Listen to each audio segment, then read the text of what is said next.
আসসালামু আলাইকুম, it's me Anika. এসেছি আপনাদের সাথে একটা পুডিং রেসিপি শেয়ার করতে।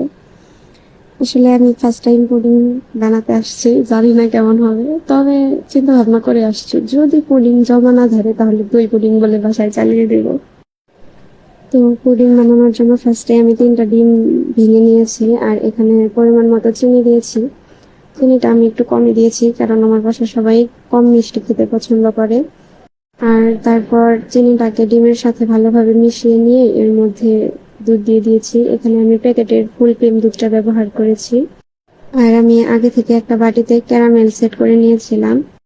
তারপর এই পুডিং এর মিশ্রণটাকে আমি ক্যারামেল সেট করা বাটির মধ্যে ঢেলে নিচ্ছি আর তারপর এটাকে আমি চুলায় দিয়েছিলাম 40 মিনিটের জন্য। আর 40 মিনিট পর এটাকে আমি নামিয়ে ঠান্ডা হতে রেখে দিয়েছিলাম।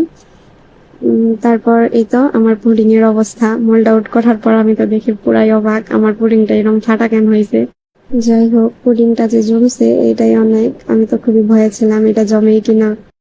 ফার্স্ট টাইম তো সেই হিসাবে আলহামদুলিল্লাহ টেস্টটা ভালো আসছিল, তবে লুকটা ভালো আসা নাই, ব্যাপার না। এর পরের বার ইনশাল্লাহ খুব সুন্দর করে বানিয়ে আপনাদের সাথে শেয়ার করব। আজকে এখানে বিদায় নিচ্ছি, সকলে ভালো থাকবেন, আল্লাহ হাফেজ।